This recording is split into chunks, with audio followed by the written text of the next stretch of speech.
News plus channel की सीधी बात में आप सबका स्वागत है। मैं हूं जीतू भाई पंड्या।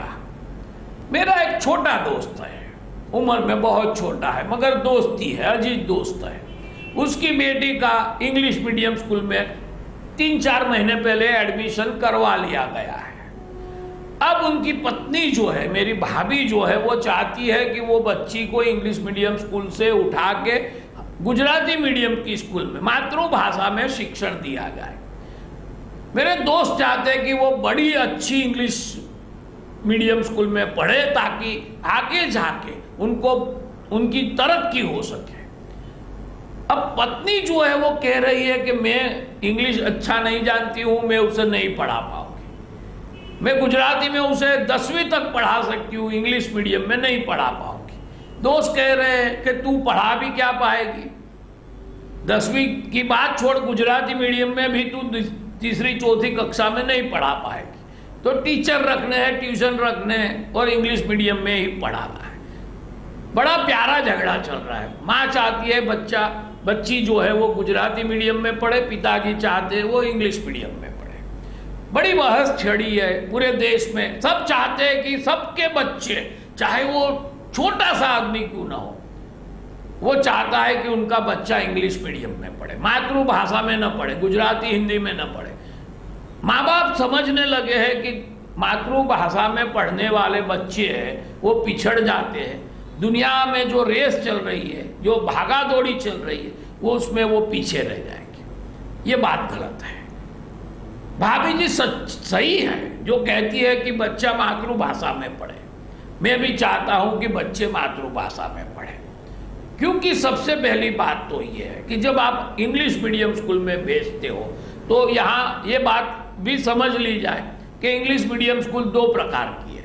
एक इंग्लिश मीडियम स्कूल है, वो है जो कॉन्वेंट स्कूल कही जाती है, मतलब कि ख्रिस्ती मिशनरी द्वारा चलाई जाती इंग्लिश मीडियम स्कूल।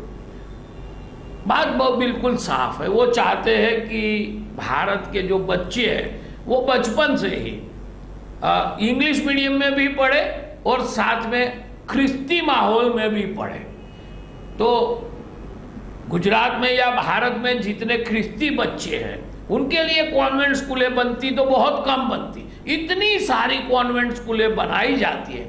मकसद बिल्कुल साफ है कि वो चाहते हैं कि भारत में ख्रिस्ती धर्म का, ईसाई धर्म का प्रचार भी हो। तो मैं कहना चाहता हूँ, मैं बिल्कुल ये नहीं कर रहा हूँ, कोई झिझक नहीं है मुझे कि जो भी नॉन ख्रिस्ती लोग हैं, हिंदू, मुसलमान, सिख, जो भी कोई है, उसे बचना चाहिए। क्योंकि जब बिल्कुल बचपन से बच्चा एक दूसरे ही धर्म के माहौल में पलेगा, उनकी हालत बहुत खास्ता हो जाएगी। वो ख्रिस्ती तो नहीं बनेगा, वो रहेगा हिंदू, मगर फिर भी उन्हें ना हिंदू मुसलमान जो भी रहेगा अपने धर्म में रहेगा। ज़्यादातर बच्चे मिशनरी स्कूल में पढ़ने से धर्म परिवर्तन नहीं कर लेते हैं, ये एक अच्छी बात है। मगर बुरी बात ये भी है कि फिर बच्चे ना असली हिंदू रहते हैं, ना असली मुसलमान रहते हैं, ना असली सिख रहते हैं। उन्हें अपने जो धर्म है, हिंदू, सिख, मुसलमान, उस पर एक भरोसा उठ जाता है। वो संशय करने लगते हैं। वो कहते हैं ऐसा हुआ होगा क्या, ऐसा हो सकता है क्या। तो हमारे धर्म पर से उनकी आस्था उठ जाती है। वो दूसरे धर्म में शायद नहीं भी चले जाए, ख्रिस्ती नहीं भी बन जाए, मगर अपने धर्म पे से तो आस्था उसे उठ ही जाती है। तो ये हो सके वहां तक ये ना करें कि अपने बच्चों को, आप ख्रिस्ती है, आप जरूर बेशक मिशनरी स्कूल में पढ़ाए, वो वहीं पढ़ाए उसे, मगर जो नॉन ख्रिस्ती है वो अपने बच्चे अपने ही स्कूल में, अपने ही माहौल में पढ़ाए, ताकि बच्चे के जीवन में दोहरे मापदंड न हो जाए। तो एक बात यह है, अब इंग्लिश मीडियम में पढ़ाने से क्या कोई बड़ा फायदा हो जाता है? मैं नहीं मानता कि कोई बड़ा फायदा हो जाता है। आज भारत में, विश्व में जो भी महान बड़े लोग हैं वो अपने ज़्यादातर अपनी मातृभाषा में पढ़े। दुनिया में कई देश है, जैसे रसिया है, वहाँ का कोई अंग्रेजी नहीं पढ़ाई जाती। चाइना है, वहाँ कोई अंग्रेजी नहीं पढ़ाई जाती बचपन से। वही इंग्लिश मीडियम के स्कूलें नहीं लगाई जाती। जर्मनी के जो सामान्य लोग हैं वो बिल्कुल इंग्लिश नहीं जानते। जैसे अपने कोई गांव वाला हो वो तो टूटा फूटा भी इंग्लिश जान लेगा, मगर जर्मनी है, फ्रांस है, जो बिल्कुल अमेरिका और इंग्लैंड के साथ सटे हुए देश है, वहां भी कोई इंग्लिश मीडियम में नहीं पढ़ाया जाता, वो इंग्लिश नहीं जानते। आप अगर जर्मनी चले जाओगे, बड़ी ताज्जुब की बात होगी, आप इंग्लिश के बहुत अच्छे बोलने वाले हैं, जर्मनी में आपको बड़ी तकलीफ होगी, क्योंकि वहाँ के लोग, जर्मनी के जो लोग हैं, सामान्य लोग हैं, वो इंग्लिश नहीं जानते। तो आधी दुनिया इंग्लिश नहीं जानती है, फिर भी अंग्रेजों के साथ, इंग्लैंड के साथ, अमेरिका के साथ व्यवहार कर सकती है। हम भी कर सकेंगे। हमारे यहाँ से, गुजरात से जो पटेल लोग गए, कई लोग तो ऐसे थे जिन्हें गुजराती और हिंदी अच्छी नहीं आती थी, वो जाके अमेरिका में करोड़पति बन गए। तो बेझिझक आप अपनी मातृभाषा में ही अभ्यास करें। और होता ये है कि वही बच्चे ज़्यादा इंटेलेक्चुअल होते हैं। हाँ, आपके बच्चे कॉन्वेंट में पढ़ रहे हैं, वो इंग्लिश में जब बोलेंगे आप देखते रह जाओगे। हाँ, उसकी जो लैंग्वेज है, बॉडी लैंग्वेज है, वो बदल जाती है, बढ़िया लगते हैं, मगर उनमें डेप्थ नहीं होती है, उनमें ऊंडाई नहीं होती, गहराई नहीं होती, क्योंकि वो गहरी बात सोच नहीं सकते, क्योंकि वो दूसरी मातृभाषा से।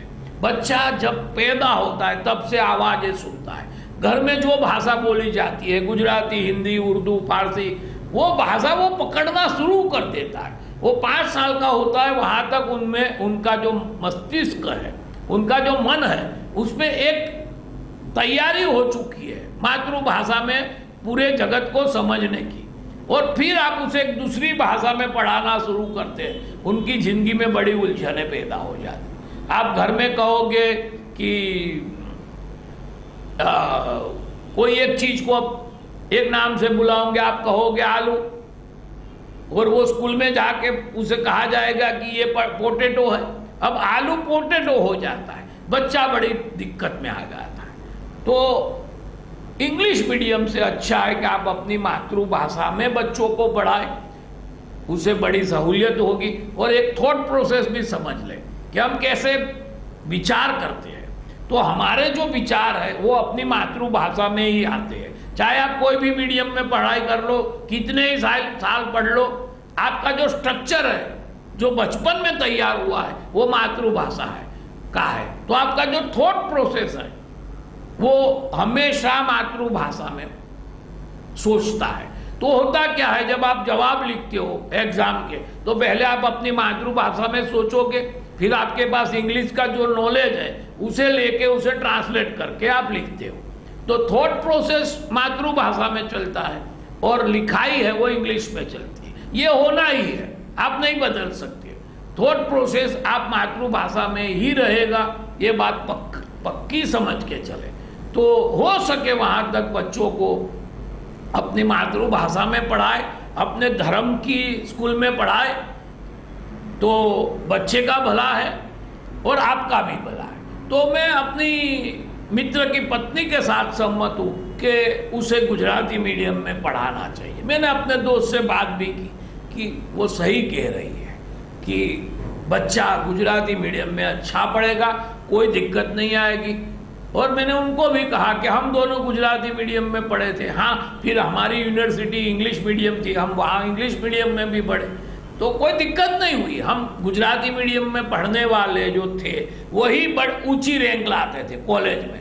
जो कॉन्वेंट से पढ़ के आते थे वो जब बात करते थे तो हम भोदू लगते थे, वो बड़े स्मार्ट लगते थे, मगर जब एग्जाम के रिजल्ट आते थे तब भोदू ही सबसे बड़ी रैंक पे आ जाते थे, और वो स्मार्ट जो थे वो इतनी बड़ी रैंक नहीं बना पाते थे। मैं कंडेम नहीं कर रहा हूँ, मैं इंग्लिश मीडियम को कंडेम नहीं कर रहा हूँ। हर एक भाषा को मैं सलाम करता हूँ। मैं चाहता हूँ कि हर एक भाषा पन पे कोई सवाल नहीं है, पढ़ाई के लिए कोई सवाल नहीं। मैं एक छोटा सा उदाहरण दूंगा, डॉक्टर अपने राधा कृष्णन जी का। अपने हमारे प्रेसिडेंट रह चुके हैं, प्रमुख रह चुके हैं भारतवर्ष के। वो तमिल में पढ़े शुरुआत में, यहाँ भारत में ही पढ़े, और फिर बाद में उन्होंने जो इंग्लिश पढ़ी, कहा जाता है कि वो इंग्लैंड में भी प्रवचन देते थे तो लोग साथ में डिक्शनरी लेके आते थे, ढूंढना पड़ता था कि वो राधा कृष्णन जो इंग्लिश बोल रहे उसका मतलब क्या है।